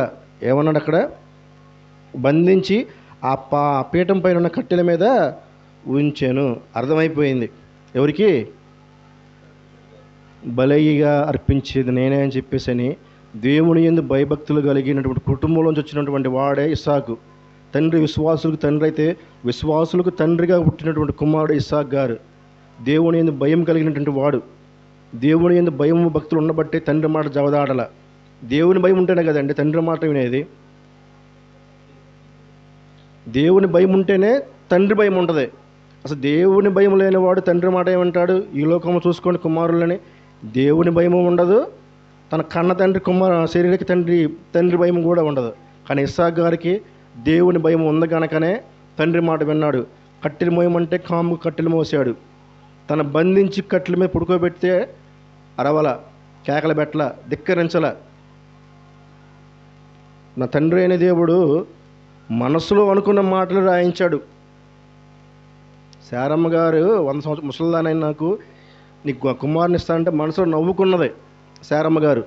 ఆ మాట రాయించలేదా? రాయించాడు. మనసులో నవ్వుకున్న మాటలను రాయించినటువంటి దేవుడు ఇస్సాకు గారి గురించి ఎందుకు రాయించుంటాడు అంటే, ఇస్సాకు గారు అక్కడ ఏం చేశాడు? మౌనంగా ఉండి దేవునికి బలిగా అర్పించడకు సిద్ధపడ్డాడు. చిన్న కుమారుడు బంధించి పడుకోబెడితే చేసి కాముగా కట్టెల మీద పడుకున్నాడు. బలించడానికి కత్తి కూడా ఎత్తేటప్పుడు కూడా అరవల. అంటే దేవుని కొరకు బలవ్వాలి, దేవుని పనిలో భాగంగా నేను సమాధైపోవాలని ఆలోచించాడు తప్పించి ఎక్కడ కూడా ఎదురు తిరగల. నేను చిన్నవాడినే, నాకు భవిష్యత్తు ఉంది, నేను చదువుకోవాలి, ఉద్యోగం ఉంది అనేటువంటి ఈ లోకపరమైన ఆలోచనలు ఇస్సాకు చేయలేదండి. కానీ నేడు మన గర్భాన పుట్టినటువంటి పిల్లలు ఎలా ఉంటున్నారండి? దేవుని భయము లేదు, తండ్రి భయము లేదు. మరలా చెప్తాను, ఈ లోకంలో ఉన్నటువంటి ఎవరికైనా సరే దేవుని భయం ఉండదు, తండ్రి భయం ఉండదు. దేవుని భయం ఉంటే తండ్రి భయం వస్తుంది. తండ్రి భయం ఉంటే క్రమంగా ఉంటాడు దేవునిలో. ఏది లేకపోతే ఎట్లా ఉంటారు? ఇష్టానుసారంగా జీవిస్తూ ఉంటారు. కానీ ఇస్సాకు గారు ఎట్లా ఉన్నాడు? దేవుని యందు భయంతో ఉన్నాడు. తన బలిగా అర్పించే బలిగొరకు అర్పణకు కూడా కట్లు తనే మోసుకున్నాడు. తన తండ్రి చేతులు బంధించి పుడుకోబెట్టిన మారు మాట్లాడాల. తన ప్రాణాన్ని అర్పించడానికి కూడా సిద్ధపాటు కలిగినటువంటి గొప్ప వ్యక్తి ఇస్సాకు గారు. అందుకే అబ్రహాము దేవుడిని నేను ఇస్సాకు దేవుడు అని చెప్పేసినటువంటి గొప్పగా బిరుదు పొందారండి. అబ్రహాము ఇస్సాకు యాకోబుకి రాలేదు కాబట్టి అబ్రహాము ఇస్సాకు యాకోబు దేవుడు అని చెప్పేసి అని ఆదికాండం దగ్గర నుంచి పురాణ గ్రంథం వరకు చెప్పుకుంటూనే ఉన్నాడంటే ఆ విధంగా బతికారు వీళ్ళు. మారు మాట్లాడలేదు, తండ్రిని ధిక్కరించలేదు, దేవుని కొరకు తన ప్రాణాన్ని ఇవ్వడానికి కూడా వెనుకాడినటువంటి చిన్న కుమారుడు ఆ వయసులో ఇస్సాకు గారు. అంటే తండ్రి పెంపకంలో దేవుడి యొక్క భయములో భక్తిలో పెరిగిన కుమారుడే ఇస్సాకు గారు. మనం ఎట్లా ఉంటున్నాం? మన పిల్లలు ఎలా పెంచుతున్నామండి? అబ్రహాం గారిలా పెంచుతున్నామా? అదేంటంటే చదువుకోవద్దా, ఉద్యోగం చేసుకోవద్దా అని అనొచ్చు. అబ్రహాం గారు దేవుని పని చేస్తున్నాడు, తన పని పశువులను పెంచుకుంటున్నాడు, గొర్రెలు మెప్పుకుంటున్నాడు, తన పని తనదే, తండ్రి పని తండ్రి చేస్తూనే ఉన్నాడు కదా. జనం మీద ఇప్పుడు బ్రతకట్లేదు. అదే ఒక న్యాయము, నీతి న్యాయములు కూడా తన కుమారుడికి కూడా నేర్పించాడు అబ్రహాం గారు. ఇస్సాకు గారు కూడా నేర్చుకున్నాడు. తన దేవుని కొరకు బలైపోవాలని చిన్న వయసులోనే సిద్ధపాటు కలిగినటువంటి వ్యక్తి మన ఇస్సాకు గారు. అందుకే అబ్రహాము దేవుడిని నేను, ఇస్సాకు దేవుడిని నేను, యాకోబు దేవుడిని చెప్పుకునేంత గొప్పగా బ్రతికారండి. దేవుడి మనసు గెలుచుకున్నారు. మరి మన జీవితాలు ఎలా ఉంటున్నాయి కదా? మనం భక్తుల గురించి తెలుసుకుంటూ ఉన్నామంటే భక్తులు తల్లిదండ్రులు ఎవరు, వారి గ్రామం ఏంటి, వారి యొక్క భక్తి విధానం ఏంటి, ఆత్మీయస్థితి ఏంటి చదువుకుంటూ వస్తాం కదా. అట్లాగే ఇందుకు ముందుగా ఇంట్రడక్షన్గా చెప్పామంటే అబ్రహాం గారికి విశ్వాసాన్ని చూడండి. అబ్రహాం గారి విశ్వాసం ఎలా ఉంది, నీ విశ్వాసం ఎలా ఉంది? అబ్రహాం గారికి నీ విశ్వాసంలో గెలిచి కూడా దేవుడిస్తాన వాగ్దాన పుత్రుని పొంది కూడా తన యొక్క దేవుడు పెట్టిన పరీక్షలో అబ్రహాం గారు పాస్ అయ్యారు. చూడండి కింద 11వ వచనంలో, 10వ వచనం చూడండి. అప్పుడు అబ్రహాము తన కుమారుని వధించుటకు తన చెయ్యి చాపి కత్తి పట్టుకొనగా యెహోవా దూత పరలోకము నుండి అబ్రహామా అబ్రహామా అని అతను పిలిచెను. అందుకు అతడు చిత్తం ప్రభువా నేను. అప్పుడు ఆయన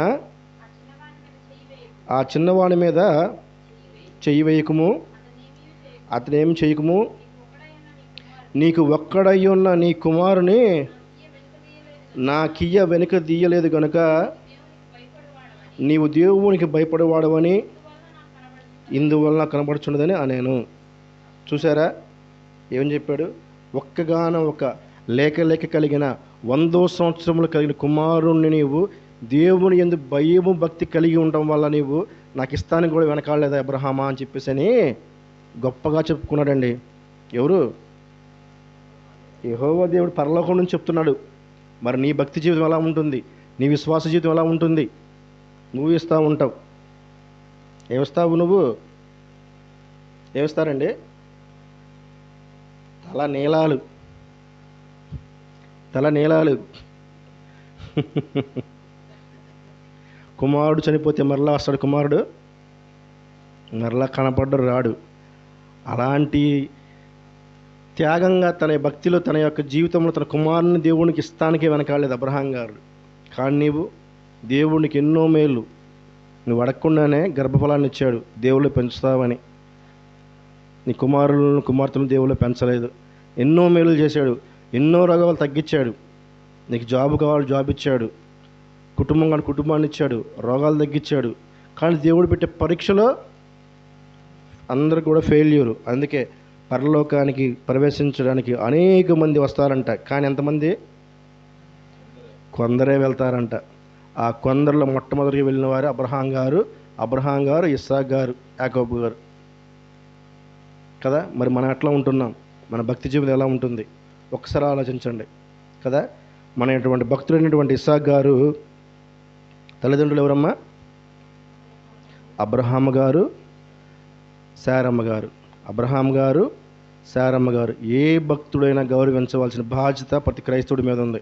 అబ్రహాము, ఇస్సాకు, పేర్లు పెట్టుకుంటూ ఉంటారండి ఈ లోకానుసారంగా పేర్లు. వారి యొక్క పేర్లు పెట్టుకునేటువంటి అర్హత కూడా ఉండదు ఈ లోకంలో. కానీ పెడుతుంది ఎవరు? పేర్లు పెట్టేది ఎవరు? బోధించే వాళ్ళు పెడతా ఉంటారు ఆ పేర్లు. ఎంత ఘోరంగా పిలుస్తూ ఉంటారంటే అంత ఘోరంగా పిలుస్తూ ఉంటారు. ఓ మాట చెప్పమంటారా? మన కొరకు, మన పాపాల కొరకు మన కొరకు భూలోకానికి వచ్చిన యేసుక్రీస్తు ప్రభు వారి పేరు పెట్టుకుంటారు. ఏమని? యేసు బాబు అని పేరు పెట్టుకుంటారు. కానీ అరే యేసు గారే అని పిలుచుకునేంత దౌర్భాగ్య స్థితిలో క్రైస్తవం ఉందండి. ఆలోచన చేయలేకపోతుంది. రూతమ్మ, శారమ్మ అని పేరు పెట్టుకుంటూ ఉంటారు. కానీ ఆ భక్తుల యొక్క జీవన విధానంలో వారి కాలికోటికి పంచిన జీవితాలు మనవి. కానీ వారి పేర్లు పెట్టుకొని నువ్వు మందు తాగొచ్చు, వారి పేరు పెట్టుకుని దొంగతనం చేయొచ్చు, వారి పేర్లు చెప్పుకొని అబద్ధాలు ఆడవచ్చు, వారి పేరు చెప్పుకొని గొడవలు చేయవచ్చు కదా. వారి యొక్క జీవన విధానం ఎట్లా ఉంది, వారు ఎలా బ్రతికారు, ఆ విషయం తెలియదు నీకు మళ్ళా. అవునా కదా? అబ్రహాము, ఇస్సాకు. అబ్రహాం గారి యొక్క ఇస్సాకు గారి యొక్క తల్లిదండ్రులు ఎవరు? అబ్రహాము గారు. విశ్వాసుల తండ్రి అయిన అబ్రహాం గారు. ఆవిడెవరు? శారమ్మ గారు. శారమ్మ గారు ఉన్న బిరుదేంటి? విశ్వాసులకు తల్లి. విశ్వాసులకు తల్లి గారైన శారమ్మ గారి యొక్క కుమారుడే ఇస్సాకు గారు. ఇస్సాకు గారి తల్లిదండ్రులు ఎవరు? అబ్రహాం గారు, శారమ్మ గారు కదా. మరి ఆయన యొక్క ఊరేంటి తెలుసుకోవాలిగా మనం. తల్లిదండ్రులు తెలిసింది మనకి. మరి ఆయన ఊరే ఊరు అయింది? ఆదికాండము 13వ అధ్యాయము 12వ వచనం చూడండమ్మా. ఆదికాండము 13వ అధ్యాయము 12వ వచనము. భక్తుడేమో ఇస్సాకు గారు. ఇస్సాకు గారి యొక్క తల్లిదండ్రులు అబ్రహాం గారు, శారమ్మ గారు. వారి యొక్క ఊరేంటి చూద్దాం. ఆదికాండము 13వ అధ్యాయము 12వ వచనం చూడండి. అబ్రహాము కానానులో నివసించెను.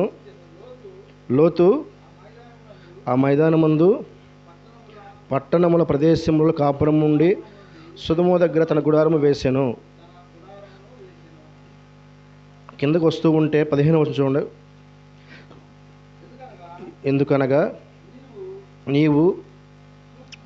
నీవు చూస్తున్న ఈ దేశమంతటిని నీకును నీ సంతానమునకు సదాకాలం ఇచ్చేదను, మరియు నీ సంతానము భూమి మీద నుండి రేణుల వల్ల విస్తరించి చేసేదను. ఎట్లనగా ఒకడు భూమి మీద నుండి రేణువులు లెక్కింపగలిగిన ఎడల నీ సంతానము కూడా లెక్కింపవచ్చును.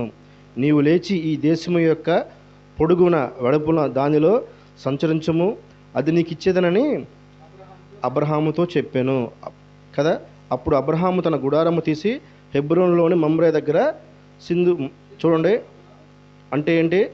కనాను దేశము. అబ్రహాం గారు కల్దీల దేశము ఊరన పట్టణం నుండి బయలుదేరి అలా సంచరిస్తూ 30 సంవత్సరాలు ఎక్కడికి వెళ్ళాడు? కనాను దేశంలో వెళ్ళాడు కదా. అక్కడ వెళ్ళంగా దేవుడు చెప్పాడు, ఇదే ఈ కనాను దేశం నీకు స్వాస్థ్యముగా ఇస్తాను, నీకు నీ సంతానానికి ఇస్తాను, నీ యొక్క ఇస్కరేలు వల్ల నీ యొక్క సంతానాన్ని ఈ యొక్క దేశంలో విస్తరింప చేస్తాను అన్నాడు. అంటే ఇస్సాకు గారి గ్రామం ఏది? పట్టణం ఏది? ఊరేది?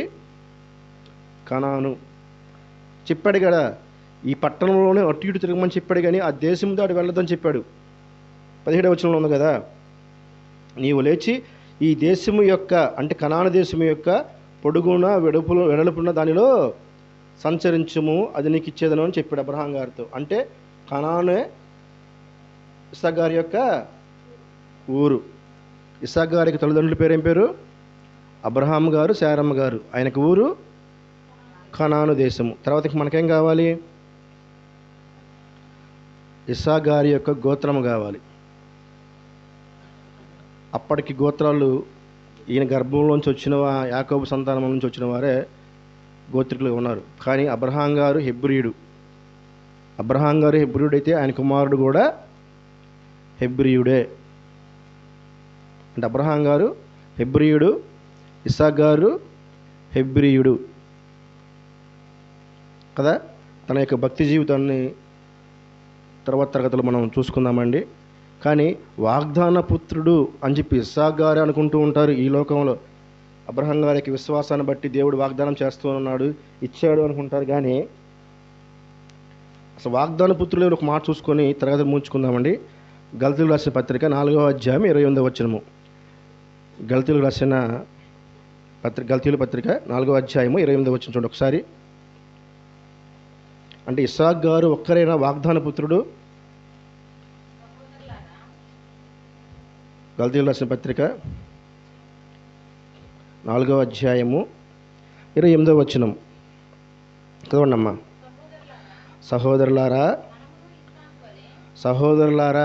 ఈ ప్రపంచంలో క్రైస్తవుడు విశ్వాసులు చెప్పుకుంటున్న సహోదరులారా, క్రైస్తవ కుటుంబంలారా, చూడండి ఏమంటున్నాడు? మనమును ఇస్సాకు వలె వాగ్దానమును బట్టి పుట్టిన కుమారులమై ఉన్నాము. అంటే మనం కూడా ఎవరము? మనం ఎవరము? వాగ్దాన పుత్రులమే. ఇస్సాకు గారే కాదు వాగ్దాన పుత్రుడు. మనం కూడా ఈ భూమి మీదకి పలానా కాలంలో పలానా గర్భం నుంచి రావాలని దేవుడి వాగ్దానం ప్రకారము, దేవుని చిత్త ప్రకారము, దేవుని సంకల్ప ప్రకారము ఈ భూమి మీదకి వచ్చి ఉన్నాము.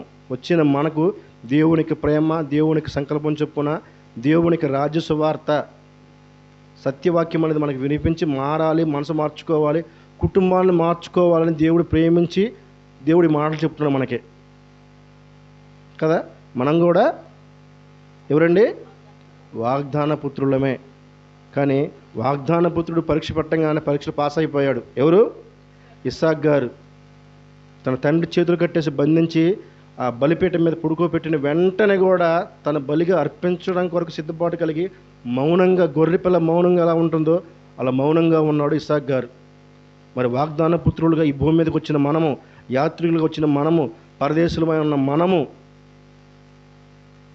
ఆయనకి వాగ్దాన పుత్రులమే. మనందరం కూడా స్త్రీ పురుష భేదం లేదు, అందరూ కూడా సహోదరులమే. స్త్రీ పురుష భేదం లేకుండానే దేవుని యొక్క వాగ్దాన ప్రకారం ఈ భూమి మీదకి వచ్చిన మనము దేవునికి ఇష్టానుసారంగా జీవిస్తున్నామా, లేక మన ఇష్టానుసారంగా ఈ లోకాశల్లో శరీరాశ, నేత్రాశ జీవపడ్డము? పేరుకేమో క్రైస్తవులము, విశ్వాసము చెప్పుకుంటూ ఈ ముసలిమ ముచ్చట్లకు, అపవాది మాటలకు తొలగి దేవుని దగ్గరికి వెళ్ళవలసిన ఆత్మలను, నీ గర్భాన్ని పుట్టిన పిల్లలను, నీ కుటుంబంలో తల్లిదండ్రులకు, అన్నదమ్ములను దేవుని దగ్గర చేర్చకుండా నరకానికి చేరుస్తున్నావా? అబ్రహాం గారి గురించి ఉంటుంది కదా, తన తరము వారికి సేవ చేసి నిదురించను ఉంది. అంటే అబ్రహాం గారు, ఇస్సాకు, యాకోబు తన మనవళ్లకు, ముది మనవళ్ళకు కూడా దేవుని యొక్క విలువను, న్యాయ విధులు నేర్పించి వర్ణించాడండి. మరి మనం ఎలా ఉంటున్నాము? నీ గర్భాన్ని పుట్టిన నీ పిల్లలకు దేవుని యొక్క విలువ నేర్పిస్తున్నావా? దేవుని ప్రేమ నేర్పిస్తున్నావా? దేవుని సంకల్పం చెప్తున్నావా? మనం ఎక్కడి నుంచి వచ్చాము, మనం ఎక్కడికి వెళ్ళాలని ఆలోచన చేస్తున్నావా? అసలు నీకే రావట్లేదు ఆలోచన. నీ కుమారులకి, నీ కుమార్తెలకి ఏం చెప్తావు? ఒక రోజు వస్తుంది, మన సంఘాలు పాడుతూ ఉంటారు కదా పాట, తల్లి జాడ పిల్లకు లేక కదా. ఆ క్షణం కూడా వస్తుంది. ఆ క్షణములో దేవునికి దగ్గరికి వెళ్ళాలంటే కనుక నీ యొక్క ఆయుష్కాలంలో ఉండంగానే, జీవించి ఉండంగానే, నీ యొక్క 60-70 సంవత్సరాలు నీకు ఇచ్చిన ఆయుష్కాలంలోనే దేవుని మనసెరిగి, దేవుని యందు భయభక్తులు కలిగి కదా. అక్కడ దేవుడు ఏం చెప్పాడు? బలిగిపోతుంటే అబ్రహాము ఆగు, నీవు దేవుని యందు భయము కలిగిన వాడివి కనుక, దేవుని యందు భయభక్తులు కలిగిన వాడు కనుక అన్నాడు. అంటే దేవుని యందు భయము, భక్తి కలిగినటువంటి విశ్వాసతో మన అబ్రహాం గారు, ఆయన కుమారుడే ఇస్సాకు గారు. అబ్రహాం గారు దేవుని మనసు గెలుచుకున్నాడు, పరదేశంలో ఉన్నారు. ఇస్సాకు గారు కూడా దేవుని మనసు గెలుచుకున్నారు, పరదేశంలో ఉన్నారు. ఆ తల్లిదండ్రుల గురించి తెలుసుకున్నాము, ఆయన ప్రాంతం ఏమో తెలుసుకున్నాము, అవునా కదా. తర్వాత ఆయన గోత్రం కూడా తెలుసుకున్నాం, అంటే హెబ్రీయుడు అని తెలుసుకున్నాము కదా. తర్వాత ఆయన భక్తి జీవితం ఎలా ఉంది, ఆత్మీయస్థితి ఎలా ఉంది, జరగబోయే తరగతులు తెలుసుకుందామండి. ఏంటి ఇదేంటి భక్తుడే కదా అని చెప్పేసి చిన్న చులకన చూపు మాత్రం ఎప్పుడు కూడా రానియొద్దు. ఆ భక్తుని యొక్క జీవిత కాలి గోటికి కూడా పనికిరానటువంటి జీవితాలు నేటి ప్రపంచ క్రైస్తవ విశ్వాసులు, క్రైస్తవుల యొక్క జీవితాలు. కనుక భయం కలిగి, భక్తి కలిగి విని మన జీవితాలు మార్చుకొని దేవుని దగ్గర అవుదామండి. అందరు కళ్ళు మూసుకున్నట్లయితే కనుక ప్రార్థన చేసుకుందాం.